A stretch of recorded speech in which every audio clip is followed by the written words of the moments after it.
Hello friends, good morning. നമ്മുടെ Kerala TV സീരിയലിലേക്ക് എല്ലാവർക്കും സ്വാഗതം. അങ്ങനെ അഭി കുഞ്ഞിൻ്റെ കാര്യങ്ങളൊക്കെ നോക്കിക്കൊണ്ട് അങ്ങനെ വീട്ടിലിരിക്കുക കേട്ടോ. എന്തായാലും കുഞ്ഞ് കുളിക്കുകയും കാര്യങ്ങളൊക്കെ ചെയ്യുന്നു. അച്ഛൻ മകൾക്ക് ഉടുപ്പെടുത്ത് കൊടുക്കുന്നു. അങ്ങനെ അവർ വളരെ സന്തോഷമായിട്ടിരിക്കുന്ന ഈ ഒരു സമയത്താണ് നമ്മുടെ അഭി വിളിക്കുന്നത് അഭിയെ. അപ്പോൾ അഭിയുടെ സൗണ്ട് ഇങ്ങനെ വല്ലാതെ ഇരിക്കുമ്പോൾ എന്തോ പറ്റിയ ബേട്ട എന്താണെന്ന് ചോദിച്ചു. അല്ല, പൊന്നുവിനെ ബാത്റൂമിൽ കയറ്റി പുറത്ത് നിൽക്കുക, ഞാൻ കുളിക്കാൻ കയറിയിട്ട് ടവലിൽ കമ്മൽ കുടുങ്ങിയെന്നൊക്കെ ഇങ്ങനെ പറയുമ്പം അവൾ എന്തിനാ ഒറ്റയ്ക്ക് കുളിക്കാൻ കയറ്റിയത്, അപ്പേട്ടൻ എന്ത് ഈ കാണിച്ചതെന്നൊക്കെ ഇങ്ങനെ ചോദിക്കുമ്പോൾ ഞാൻ കുളിപ്പിക്കാമെന്ന് പറഞ്ഞതാ, അതിനവൾ കേൾക്കണ്ടേ, അതെങ്ങനെയാ നിൻ്റെ അല്ലേ മോള് എന്നൊക്കെ അബി. അപ്പോൾ എനിക്കറിയാം അബിയേട്ടാ, പൊന്നുവിനെ ഞാൻ ഇങ്ങോട്ട് കൊണ്ടുവരാമെന്നും പിന്നെ അബിയേട്ടൻ അവിടെ നിൽക്കണ്ട കേട്ടോ, അബിയേട്ടനും ഇങ്ങോട്ട് വരാൻ പറഞ്ഞു ജാനകി. ആഹാ കൊള്ളാം, ഇപ്പം അങ്ങനെ ആയല്ലേ കാര്യങ്ങൾ. തമ്പി മണം പിടിച്ച് നടക്കുകയാണെന്നും മറ്റൊരു വഴിക്ക് ഞാൻ അയാളെ തടഞ്ഞു നിർത്തിയിരിക്കുകയാണ്. ഇപ്പോൾ അയാളുടെ കണ്ണിൽ പെടാതിരിക്കാൻ നിങ്ങൾ അവിടെയേ നിൽക്കാൻ പാടുള്ളൂ എന്ന് പറഞ്ഞു. അമ്മയെ ഹോസ്പിറ്റലിൽ കൊണ്ടുപോയിട്ട് ഇപ്പോൾ വന്നതേ ഉള്ളൂ എന്ന് ജാനകി അന്നേരം പറഞ്ഞു. പിന്നെ ഇപ്പോൾ ഡോക്ടർ എലിസബത്താണ് അമ്മയെ നോക്കുന്നതെന്നും എനിക്ക് അവരിലൊരു പ്രതീക്ഷയുണ്ടെന്നുള്ള കാര്യമൊക്കെ പറയുമ്പം എല്ലാം നന്നായി വരട്ടെ എന്ന് പറഞ്ഞു ടാബി. പിന്നെ അബിയേട്ടാ, അതെ ഈ ടൗണിൽ തന്നെയാണ് മുത്തശ്ശിയുള്ള കാരുണ്യ ദീപം. ഇത്ര അടുത്ത് വന്ന് താമസിച്ചിട്ട് ഞാൻ മുത്തശ്ശി ഒന്ന് കാണാൻ പോട്ടെ എന്നിങ്ങനെ പറഞ്ഞപ്പം നീ മണ്ടത്തരമൊന്നും കാണിക്കരുത് കേട്ടോ ജാനകി, വീട് വിട്ട് ഇറങ്ങുന്നതേ ഹോസ്പിറ്റലിലേക്ക് മാത്രം മതിയെന്ന കാര്യം അഭി അന്നേരം പറഞ്ഞു. അപ്പോഴേക്കും പൊന്നു കുളി കഴിഞ്ഞിട്ട് വന്നു. അമ്മേ പൊന്നുവാ എന്നും പറഞ്ഞുകൊണ്ട് ഫോൺ അങ്ങ് മേടിച്ചു. അപ്പം മോളെ ദേ അച്ഛൻ പറഞ്ഞു നീ കമ്മൽ ഒടിച്ചോ, അത് ഞാൻ എടുത്തു വെച്ചിട്ടുണ്ട് കേട്ടോ എന്നിങ്ങനെ പൊന്നുകുട്ടിയെ പറയുവാണേ. അപ്പം നീ അച്ഛനെ ബുദ്ധിമുട്ടിക്കരുത് കേട്ടോ, മോൾക്ക് ചെയ്യാവുന്നതൊക്കെ തനിച്ച് ചെയ്യണം കേട്ടോ. പിന്നെ നിന്റെ പ്രായത്തിലേ അമ്മ അങ്ങനെയല്ലേ വളർന്നതെന്നൊക്കെ ജാനകി ചോദിക്കുമ്പോൾ അമ്മേ ദേ പൊന്നുവിൻ്റെ ഡ്രസ്സ് ഇന്ന് അച്ഛനാ തേച്ച് തന്നതെന്നൊക്കെ ഇങ്ങനെ പൊന്നുകുട്ടി പറഞ്ഞു. നീ നിൻ്റെ അച്ഛനെ കൊണ്ട് എല്ലാം ചെയ്യിപ്പിക്കുകയാണെന്ന് എനിക്ക് മനസ്സിലായെന്ന് പറയുമ്പോൾ അമ്മ വീഡിയോ കോളിലൊന്ന് വിളിച്ച് അമ്മാമ്മയെ ഒന്ന് കാണിച്ചു തരുമോ എന്ന് പൊന്നുകുട്ടി ചോദിച്ചു. അപ്പോൾ പൊന്നുവിനെ അമ്മാമ്മയെ കാണാൻ വേണ്ടിയിട്ടാണെന്ന് പറയുമ്പോൾ അതിനെന്താ കാണിച്ചു തരാമല്ലോ എന്ന് പറഞ്ഞുകൊണ്ട് ജാനകി ഫോണുമായിട്ട് വീഡിയോ കോൾ വിളിക്കാൻ അങ്ങ് പോയി. ഈ സമയത്ത് നകുലൻ എന്ന് പറഞ്ഞ് അയാൾ ആ വഴിയിൽ നിന്ന് ഇതുവരെ പോയിട്ടില്ലേ, എൻ്റെ കൺവെട്ടത്ത് വന്നതാണ് അവൾ, എന്നിട്ട് എൻ്റെ കയ്യിൽ നിന്ന് പോയി, നീണ്ട 7 വർഷങ്ങൾക്ക് ശേഷം എന്നൊക്കെ പറഞ്ഞിട്ടുണ്ടെങ്കിൽ പറയാം. നകുലന് ഇത് വെറും 7 ദിവസം മാത്രമാണെന്നൊക്കെ പറഞ്ഞ് ഭയങ്കരമായിട്ട് ഇങ്ങനെ കാണിക്കും. അപ്പോൾ ജാനകി ഇവിടെ നിന്ന് ഉണ്ടെന്ന് തന്നെ ഉറപ്പായല്ലോ, അവൾ നമ്മുടെ കയ്യിൽ വന്ന് വീഴുവന്നേ, ചേട്ടൻ വരാൻ പറഞ്ഞു കൂടെ ഉള്ളവൻ വിളിക്കുന്നു. അപ്പോൾ അവളുടെ വിവാഹമൊന്നും കഴിഞ്ഞില്ലടാ, ഇനി കഴിഞ്ഞാലും ഈ നകുലൻ ഒരു പ്രശ്നവും ഇല്ലെന്നൊക്കെ പറഞ്ഞു ഭയങ്കര ഇത്. ആ സ്ത്രീ അവളുടെ ആരുമല്ല, അങ്ങനെ ഭയങ്കര ചിരിയും കാര്യങ്ങളും. നകുലൻ കാത്തിരുന്നത് വെറുതെ അല്ല എന്നൊക്കെ പറഞ്ഞ് ഭയങ്കര ഇത്. ജാനകി എന്ന് പറഞ്ഞ് അവിടെ കിടന്ന് കാറിക്കൂവുക. അങ്ങനെ നകുലൻ അവിടെ കിടന്ന് എന്തൊക്കെയോ കിടന്ന് കാട്ടിക്കൂട്ടുന്നു. ഇതെല്ലാം കഴിഞ്ഞ് പിന്നെ കാണിക്കുന്ന അഭി അളകാപുരിയിൽ ഇരിക്കുക. അപ്പോൾ നമ്മുടെ നിരഞ്ജന ഓഫീസിൽ പോയിട്ട് വരുന്നു. അപ്പോൾ നിരഞ്ജനയെ കണ്ടു കഴിഞ്ഞപ്പോൾ ഇവൻ ഇങ്ങനെ നിരഞ്ജനെ നോക്കും. നിരഞ്ജന മൈൻഡ് പോലും ചെയ്ത് അകത്തേക്ക് കയറി പോകാൻ നോക്കുക കേട്ടോ. നിരഞ്ജന, ഞാൻ നിന്നെ കാണാൻ വേണ്ടി ഇവിടെ ഇരിക്കുകയായിരുന്നു എന്ന് അജയ് പറഞ്ഞു. ഇപ്പോൾ ഭാര്യ ഭർത്താവിനെ ഒന്ന് കാണണമെങ്കിൽ കാത്തിരുന്നല്ലേ പറ്റുള്ളൂ എന്നൊക്കെ ഇങ്ങനെ പറഞ്ഞു. ബെഡ്റൂമിൽ പോലും കയറി വരാറില്ലല്ലോ എന്നൊക്കെ പറഞ്ഞപ്പം അജയ് തന്നെയാണ് ആ ശീലം എന്നെ പഠിപ്പിച്ചതെന്നുള്ള കാര്യം നിരഞ്ജന പറയുക കേട്ടോ. അജയ് ബിസിനസ് സ്റ്റോറുമായി കറങ്ങി നടന്നപ്പോൾ തനിച്ച് കഴിയും ഞാൻ ശീലിച്ചു പോയതാ ഇങ്ങനെയൊക്കെയെന്ന് നിരഞ്ജന അജയ്ക്കുള്ള കുത്തുകൾ ഇങ്ങനെ ഓരോന്നിട്ട് കൊടുത്തോണ്ടേയിരിക്കാം. ബോറടി മാറ്റാനാ ഞാൻ പ്രാക്ടീസ് ചെയ്യാൻ തീരുമാനിച്ചത്. ഇപ്പോൾ ബോറടിയും മാറിക്കിട്ടി, സമയമാണെങ്കിലോ ഒന്നിനും തികയുന്നതും ഇല്ല എന്ന് നിരഞ്ജന പറഞ്ഞു. അപ്പോൾ സമയം തികയുന്നവരായി ആരും ഇല്ല എന്ന് അജയ് നിരഞ്ജനയോട്. ഏത് തിരക്കിനിടയിലും നമ്മൾ സമയം കണ്ടെത്തുമെന്നൊക്കെ പറയുമ്പോൾ അല്ല, എന്തിനുള്ള സമയമാണ് അജയ് ഉദ്ദേശിച്ചത്, അതും ഞാനിനി വിശദീകരിച്ച് തരണോ? ജീവിക്കാനുള്ള സമയമാണെന്ന് അജയ് നിരഞ്ജനയോട്. ഞാൻ ജീവിതം ആസ്വദിക്കുന്നത് ഇപ്പം ഇങ്ങനെയാ അജയ്, ദേ കൈ നിറയെ കേസുകളുണ്ട് എനിക്ക്, പിന്നെ ഞാൻ വാദിച്ചാൽ മതിയെന്നും പറഞ്ഞ് അച്ഛനോട് കേസുകളുമായിട്ട് പലരും സമീപിക്കുന്നുണ്ടെന്നുള്ള കാര്യവും ഇതൊക്കെ നമുക്ക് കിട്ടുന്ന അംഗീകാരങ്ങളല്ലേ അജയ് എന്നൊക്കെ നിരഞ്ജന ചോദിച്ചു. ആരും അറിയാത്തവളായി ഒതുങ്ങിക്കഴിഞ്ഞിരുന്നെങ്കിൽ എൻ്റെ അവസ്ഥയൊന്ന് ഓർത്ത് നോക്കിയ അജയ്. പിന്നെ ഈ വഴിമുട്ടി നിൽക്കുമ്പോൾ ദൈവം വഴി തുറന്ന് തരുമെന്നൊക്കെ അജയ് കേട്ടിട്ടില്ലേ? അത് ശരിക്കും പറഞ്ഞാലേ സത്യമായിട്ടുള്ള കാര്യമാണ്. പിന്നെ ആകെ ഡിപ്രഷൻ അടിച്ച് ഞാൻ നിന്നപ്പോഴാണ് നിനക്ക് പ്രാക്ടീസ് ചെയ്തുകൂടെ എന്ന് ജാനയെടുത്ത് ചുമ്മാ എന്നോടൊന്ന് ചോദിച്ചത്. സത്യത്തിലേ മരിച്ചു കളഞ്ഞാലോ എന്ന് വരെ ചിന്തിച്ച ഒരു സമയമായിരുന്നു അതെന്നൊക്കെ പറഞ്ഞപ്പോൾ അജയ് ഇങ്ങനെ നിരഞ്ജനയെ നോക്കുക കേട്ടോ. ജാനയെടുത്ത് എനിക്ക് കാണിച്ചു തന്നു ശരിയായ വഴിയിലൂടെ പോവാനായിട്ട്. അത് ശരിയായ വഴി തന്നെ ആയിരുന്നു. നിരഞ്ജന സഞ്ചരിക്കേണ്ട വഴിയാണ് ജാനയെടുത്ത് കാണിച്ചു തന്നത്. ഇപ്പം ഞാൻ ശരിക്കും ഹാപ്പിയാണ് താനും എന്നൊക്കെ പറയുമ്പോൾ ഈ അജയ് അന്തം വിട്ടിങ്ങനെ നോക്കി നിൽക്കുക കേട്ടോ. അച്ഛനും ഹാപ്പിയാ, ഇത് കൂടുതൽ പിന്നെ എനിക്ക് എന്താ വേണ്ടത്? മരിച്ച് കളയാനും മാത്രം തോന്നലുണ്ടാവാൻ എന്താ ഇപ്പോൾ ഇവിടെ ഉണ്ടായെന്ന് അജയ് അന്നേരം നിരഞ്ജനോട് ചോദിച്ചു. നിരഞ്ജന ചിരിച്ചു. നിരഞ്ജന എന്നെ മറന്നാണ് സംഭവിക്കുന്നതെന്ന് പറയുമ്പോൾ അജയ് ഈ പ്രൊഫഷൻ വേണ്ടാന്ന് വെച്ചതല്ലേ, എന്നെക്കാളും പേരെടുത്ത വക്കീലാകാമായിരുന്നു അജയ്ക്ക്. പക്ഷേ ഇതിൽ നിന്ന് കിട്ടുന്ന നക്കാപ്പിച്ച വരുമാനം അജയ്ക്ക് പോരാ. ബാംഗ്ലൂരിലെ ഫ്രണ്ടുമായിട്ട് കോടികൾ ലാഭം കൊയ്യുന്ന ബിസിനസ്സിന് അങ്ങ് പുറപ്പെടുകയായിരുന്നില്ലേ? അജയ്ക്ക് ആ വഴിക്ക് തന്നെ പോകാം. ഞാൻ ദേ ഇതിൽ സംതൃപ്തിയായിട്ട് ജീവിച്ചോളാം. അപ്പം ഇതൊരു തരം ഒഴിവാക്കലല്ലേ എന്ന് ചോദിച്ചു അന്നേരം അജയ്. നിന്റെ മനസ്സിൽ എന്തുണ്ടെങ്കിലും അത് നീ എന്നോട് തുറന്ന് സംസാരിക്കാൻ പറയുമ്പം അജയ്ക്ക് റൂമിൽ ഞാനുള്ളതല്ലേ ബുദ്ധിമുട്ട്? ഇടയ്ക്കിടയ്ക്ക് ബാംഗ്ലൂരിലേക്ക് പോയും വരും. അത് സംസാരിക്കണമെന്നുണ്ടെങ്കിൽ പുറത്തു പോകും. ഞാൻ ലൈറ്റ് ഇട്ടിരുന്നാൽ ഉറങ്ങാനും അത് തടസ്സാവില്ലേ? അപ്പോൾ ദേ അജയ്ക്ക് ഒന്നും പിടികിട്ടുന്നില്ല. അപ്പോൾ റീസൺ നീ തന്നെയായിട്ടോ കണ്ടെത്തുന്നതെന്നൊക്കെ പറഞ്ഞപ്പോൾ മറ്റുള്ളവരെ ബുദ്ധിമുട്ടിപ്പിക്കാതിരിക്കാനാ ജീവിതത്തിൽ നമ്മൾ പഠിച്ചു വെക്കേണ്ട ഏറ്റവും വലിയ പാഠം ഇപ്പം എൻ്റെ പോളിസിയും അത് തന്നെയാണ് അജയ്. അതാ ഞാൻ ചെയ്യുന്നത്. പിന്നെ അജയ്ക്ക് ഇപ്പോൾ ബാംഗ്ലൂർ യാത്രയും കാര്യങ്ങളൊന്നും ഇല്ലേ? അല്ല, പണം കുറെ ഇൻവെസ്റ്റ് ഒക്കെ ചെയ്തതായിരുന്നല്ലോ, അതാട്ടോ ചോദിച്ചത്. ഒന്നും പറയാനില്ലാണ്ട് ഇങ്ങനെ വിമിട്ടപ്പെട്ട് ഇങ്ങനെ നിൽക്കുവാണ് നമ്മുടെ അജയ്. അപ്പോഴാണ് നിരഞ്ജനയുടെ ഫോണിലേക്ക് കോൾ വരുന്നത്. അജയ്, ഞാൻ ഈ കോൾ എടുക്കട്ടെ, ഒരു ക്ലയൻറ്റ് ആകട്ടോ എന്നും പറഞ്ഞുകൊണ്ട് നമ്മുടെ നിരഞ്ജന ഫോണുമായിട്ട് അങ്ങോട്ടേക്ക് പോയി. അതെ, അഡ്വക്കേറ്റ് നിരഞ്ജന ഉണ്ണിത്താൻ പറഞ്ഞോളൂ എന്നും പറഞ്ഞുകൊണ്ട് നിരഞ്ജന അങ്ങ് പോയി. അജയ് ഇങ്ങനെ എല്ലാം പോയ പോലെ ഇങ്ങനെ നോക്കി നിൽക്കുക. കൈവിട്ടു പോയി, ജീവിതമേ കൈവിട്ടു പോയി എന്നുള്ളൊരിതിലെ.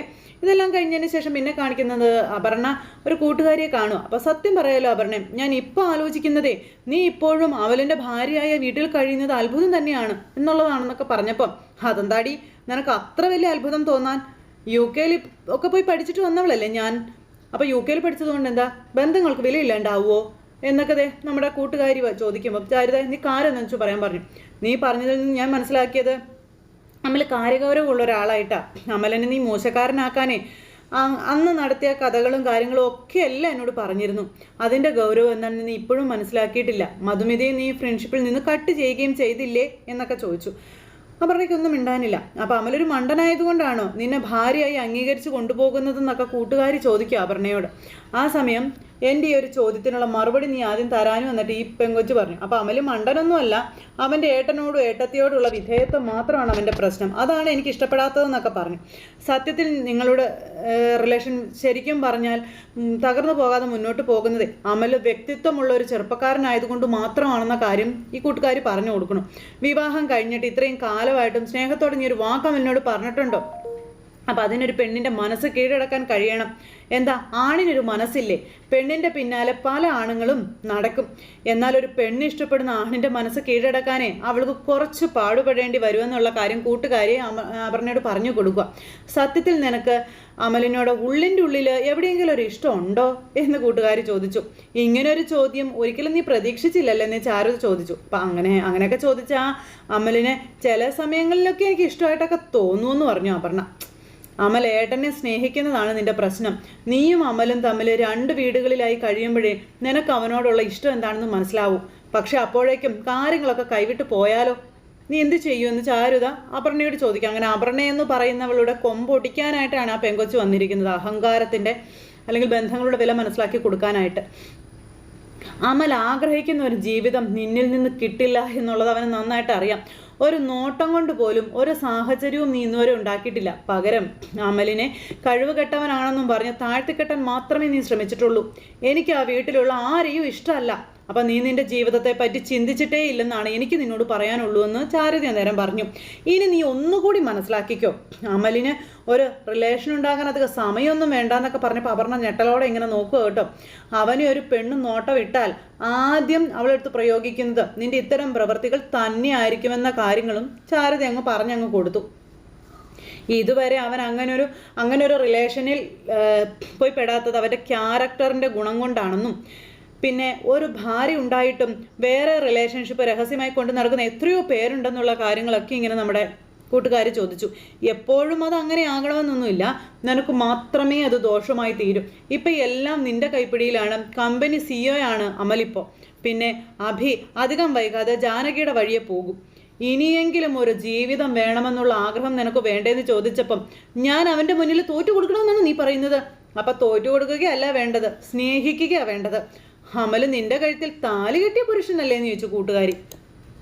പിന്നെ സ്നേഹം കൊണ്ട് അമലിനെ നിനക്ക് നിന്റെ വഴിയെ കൊണ്ടുവരാനായിട്ട് പറ്റും എന്നും പറഞ്ഞുകൊണ്ട് കൂട്ടുകാരി ഉപദേശിച്ചു കൊടുക്കുമ്പോൾ അപർണ ഇന്ന് ആലോചിക്കാം. അപ്പോൾ ഏട്ടനും ഏട്ടത്തിയൊക്കെ ശരിക്കും പറഞ്ഞാൽ അമലിന് 2ാം സ്ഥാനത്ത് മാത്രമേ വരുള്ളൂ എന്നും പറഞ്ഞു. പിന്നെ മനസ്സിൽ കുത്തിത്തിരികെ പ്രതികാരവുമായിട്ട് നല്ല സമയം കളയാതെ നീ ജീവിക്കാനാണ് ശരിക്കും പറഞ്ഞ് ശ്രമിക്കേണ്ടത്. നീ എന്തുകൊണ്ടത് ചെയ്യുന്നില്ല എന്നും ചാരുത അപർണയോട് ചോദിക്കുമ്പോൾ ശരിയാണല്ലോ എന്നുള്ള രീതിയിൽ അപർണ നിന്ന് ചിന്തിക്കാനും തുടങ്ങി. അങ്ങനെ അപർണ കൂട്ടുകാരി പറയുന്ന ഉപദേശങ്ങളൊക്കെ കേട്ടിങ്ങനെ നിൽക്കുക. ജീവിതത്തിൽ ആദ്യമായിട്ടാണ് അപർണ ഒരാളുടെ ഉപദേശം കേട്ട് നിൽക്കുന്നത് കാണാൻ പറ്റുന്നത്. അങ്ങനെ അതെല്ലാം കേട്ടും അപർണ അങ്ങ് പോയി. ഇത് കഴിഞ്ഞ് രാത്രിയായി കഴിഞ്ഞപ്പോൾ തമ്പിയും അതുപോലെ തന്നെ നമ്മുടെ അഭിയും കൂടെ കാണുക. നീ എന്താടാ വിചാരിച്ചു വെച്ചത്? എന്നെ അങ്ങ് വരട്ടാന്ന് വിചാരിച്ചിട്ട് എന്തായടാ എന്നൊക്കെ ചോദിച്ചുകൊണ്ട് ഈ തമ്പി അബിയോട് ചോദിച്ചു. എടാ നിനക്കൊരു ചുക്കും ചെയ്യാൻ കഴിയത്തില്ലടാ, നിന്റെ തരികട പരിപാടി നീ നിർത്തിക്കോളാൻ പറഞ്ഞു. അപ്പോൾ അബി ചിരിച്ചു. ആഹാ അത് ശരി, അപ്പോൾ അച്ഛനും മോനും തമ്മിൽ ടൈപ്പ് ആയോ എന്ന് ചോദിച്ചു അബിയെ. അവരെന്നെ കോണ്ടാക്ട് ചെയ്യാത്തതിൻ്റെ കാരണം ഇപ്പോഴല്ലേ എനിക്ക് മനസ്സിലായതെന്നൊക്കെ ഇങ്ങനെ അബി പറയുക. അപ്പോൾ സക്കീർ ഭായിയെ വിളിക്കാറില്ലെന്നാണ് പറഞ്ഞത്. ഓ അപ്പോൾ എന്താ അവൻ എന്ത് കൊടുത്ത് നിങ്ങൾ ഒതുക്കി വിട്ടു എന്ന് ചോദിക്കുമ്പോൾ ഡാ നീ കളിക്കുന്നത് തമ്പിയോടാ എന്നൊക്കെ പറഞ്ഞുകൊണ്ട് തമ്പി പറയുമ്പം നിങ്ങളോട് കളിക്കാനേ ഞാൻ ഇറങ്ങിയിട്ടില്ല തമ്പി, ഞാൻ ഇറങ്ങിയാലേ നിങ്ങളത് താങ്ങില്ല എന്ന് അബി പറഞ്ഞു. രാധാമണി വാരസ്യാരുടെ മകനെന്ന് പറഞ്ഞ അബി ആരെയും കൊണ്ടുവരാൻ നിൽക്കില്ല. ഞാൻ കൊണ്ടുവരുന്നതേ സാക്ഷാൽ രാധാമണി വാരസ്യാരെ തന്നെയായിരിക്കും എന്നും പറഞ്ഞുകൊണ്ട് നമ്മുടെ അബി ഇങ്ങനെ പറഞ്ഞപ്പോൾ തമ്പി ഇങ്ങനെ നോക്കാം. അവൻ എവിടെ നിന്ന് വന്നെന്നോ എങ്ങോട്ട് പോയെന്നോ എന്ന് എനിക്കറിയില്ല, എനിക്കത് അന്വേഷിക്കേണ്ട കാര്യമില്ല. അവനെ കണ്ടുപിടിച്ച് തീർത്ത് കളയാനുള്ള മണ്ടത്തരം നിങ്ങൾ കാണിക്കില്ല എന്നൊക്കെ എനിക്കറിയാം. കാരണം നിങ്ങളുടെ തലയ്ക്ക് മുകളിൽ രാധാമണി വാരസ്യാരുടെ വാളുണ്ടെന്ന് എനിക്ക് അറിയാവുന്ന കാര്യങ്ങൾ നമ്മുടെ അബി അങ്ങ് പറഞ്ഞു. തമ്പി പേടിച്ചിങ്ങനെ നിൽക്കുക കേട്ടോ. മകനെ കാണാതായാലേ അവരിങ്ങോട്ടൊരു വരവങ്ങ് വരും. നിങ്ങളുടെ പേരും പറഞ്ഞു ഒരുത്തം വന്നിട്ടും ഞാൻ ഈ വിവരം പുറത്തു വിടാതിരിക്കുന്നതേ ആ സ്ത്രീയുടെ രംഗപ്രവേശനത്തിന് വേണ്ടി തന്നെയാണെന്ന് നമ്മുടെ അബീവനോട് അങ്ങ് പറഞ്ഞു വെച്ചു. അപ്പം തുടങ്ങും നമ്മൾ തമ്മിലുള്ള കളി. തമ്പി കാത്തിരുന്നോളാനും പറഞ്ഞു അബി. തമ്പി ഇങ്ങനെ അന്തം വിട്ട് നോക്കി ഇങ്ങനെ നിൽക്കുക. ആ കളിയേ എൻ്റെ മാത്രം ജയത്തിന് വേണ്ടിയിട്ടുള്ള കളിയാണെന്ന് പറഞ്ഞപ്പോൾ ഞാൻ കാത്തിരിക്കൂടാ. കാത്തിരിപ്പ് തുടങ്ങിയിട്ട് കാലം കുറേ ആയില്ലേടാന്ന് പറയുമ്പം രണ്ട് കുടുംബങ്ങൾ തമ്മിലുള്ള ശത്രുത തീർക്കാനാ എൻ്റെ ഭാര്യ നിങ്ങളുടെ മകളെ കുടുംബത്തിലേക്ക് മരുമകളായി കൊണ്ടുവരാനായിട്ട് ആഗ്രഹിച്ചത്. ചെയ്യാവുന്ന വിട്ടുവീഴ്ചകളൊക്കെ ചെയ്തും ഞങ്ങൾ ആ വിവാഹം നടത്തുകയും ചെയ്തു. പക്ഷേ താൻ മകളെ എൻ്റെ കുടുംബത്തിലേക്ക് കയറ്റിവിട്ടതേ അവൾ ജീവിച്ച് കാണാൻ വേണ്ടിയിട്ടല്ലായിരുന്നു, മറിച്ച് ഞങ്ങളെ തമ്മിൽ തല്ലിച്ച് കുടുംബം കുളം തോണ്ടാൻ വേണ്ടിയിട്ടായിരുന്നെന്ന് ഞങ്ങൾക്ക് പിന്നീടാണ് മനസ്സിലായിരുന്നു പറയുക. പിന്നെ തൻ്റെ മകൾക്ക് ഒരു പരിധി വരെ എന്തായാലും അതിനൊക്കെ കഴിഞ്ഞു. ഞങ്ങൾക്ക് ഞങ്ങളുടെ അച്ഛനെ വരെ നഷ്ടപ്പെട്ടു പോകാൻ കാരണം നിങ്ങൾ ഒറ്റ ഒരുത്തനാണെന്ന കാര്യങ്ങളും അബി അയാളോട് പറയാം. പക്ഷെ തമ്പി താൻ ഓർത്തു വെച്ചോ, നിങ്ങൾ അളകാപുരിയിലേക്ക് കയറ്റിവിട്ട മകള് ഇരുതല മൂർച്ചുള്ളൊരു വാളാണെന്നുള്ള കാര്യം നിങ്ങളറിയാതെ പോയെന്ന കാര്യങ്ങളും അഭിജാൻ പറഞ്ഞു. പിന്നെ ഒരേ സമയം രണ്ട് പക്ഷത്തെയും തലകൾ അവൾ അരിഞ്ഞിടുമെന്നുള്ള കാര്യത്തിന് ഒരു സംശയമില്ല. അതിൽ നിങ്ങളും ഉണ്ടാകും. ഉറപ്പായിട്ടും തൻ്റെ നേരെ അവൾ വിരൽ ചൂണ്ടൂടാ എന്ന് പറഞ്ഞപ്പം തീർന്നോടാ. എടാ ഇതൊക്കെ നിന്റെ വെറും മോഹങ്ങളും മാത്രമാണെന്ന കാര്യം തമ്പി അന്നേരം അബിയോട് പറഞ്ഞു.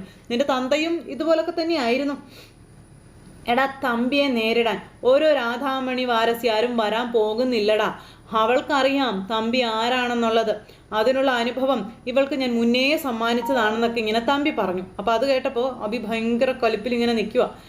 ഇനി പഴയ കണക്കുമായിട്ട് അവൾ വന്നാ അവളെ എങ്ങനെ കൈകാര്യം ചെയ്യണമെന്നും എനിക്ക് നന്നായിട്ട് അറിയാം. അത് അവൾക്കും അറിയാവുന്ന കാര്യവും ഈ തമ്പി ഇങ്ങനെ പറഞ്ഞു. അബി ഇങ്ങനെ നോക്കി നിൽക്കുക. അവളുടെ തന്ത പണ്ട് എനിക്കെതിരെ കേസിന് പോയ കഥ മാത്രം മതി. പിറ്റേന്ന് അവൾ കാണുന്നതേ അവളുടെ തന്ത കഴുക്കോലിൽ കെട്ടിത്തൂങ്ങി നിൽക്കുന്നതാണെന്നും പറഞ്ഞ് ആ വിധി മോനും വരുമെന്ന് ആരും അവൾക്ക് പറഞ്ഞു കൊടുക്കേണ്ട കാര്യമില്ല എന്നൊക്കെ പറഞ്ഞു. തന്തയൊന്ന് കാണാനുള്ള ആഗ്രഹം കൊണ്ടാണ് അവൻ വന്നതെങ്കിൽ അവൻ കണ്ടിട്ട് മടങ്ങി പോവുക തന്നെ ചെയ്യുമെന്നും അതിനിടയിൽ മോനെ അബി നീ പുട്ടുകച്ചവടത്തിന് ഇറങ്ങരുത് കേട്ടോ എന്നും പറഞ്ഞിങ്ങനെ തമ്പി. അപ്പം രാധാമണി വാരസ്യാരെ നശിപ്പിച്ചത് ആ സ്ത്രീയുടെ അച്ഛനെ കൊലപ്പെടുത്തിയതും സമ്മതിച്ച് നിങ്ങൾ തന്നല്ലോ അല്ലേ?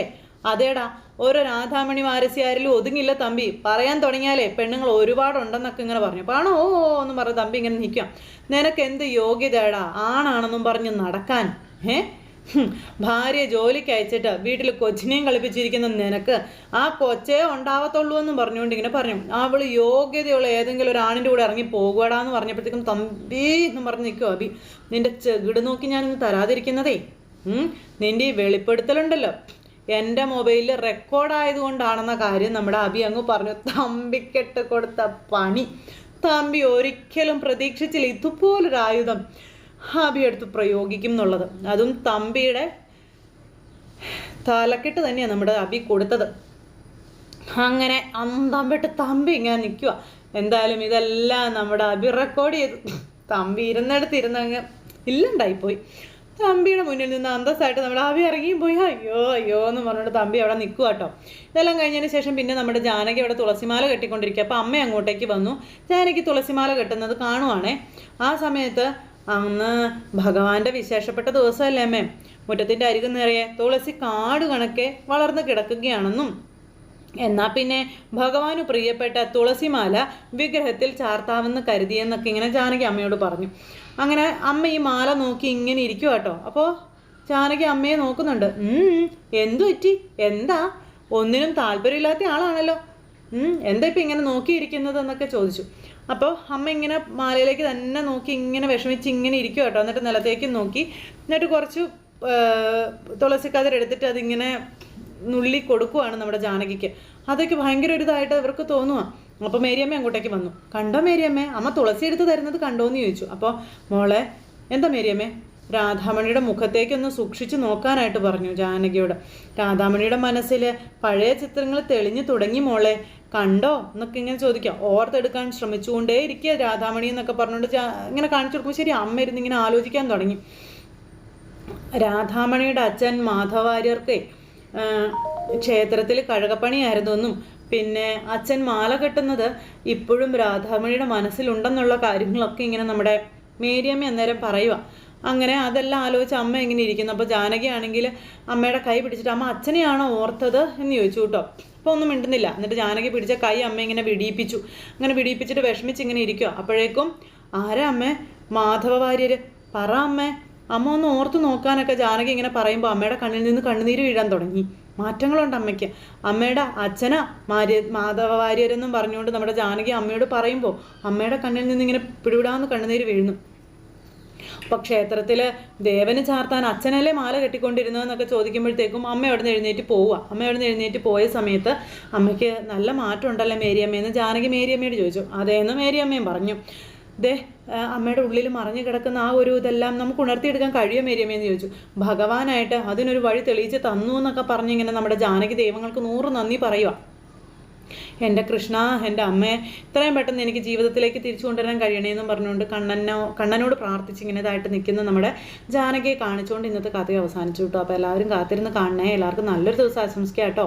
അടുത്ത സൂപ്പർ ഹിറ്റ് കഥയുമായി കാണുന്നത് വരെ എല്ലാവർക്കും നന്ദി. സ്വീകരിക്കാൻ ഷേക്കർ ബൈ ബൈ ടാറ്റാ.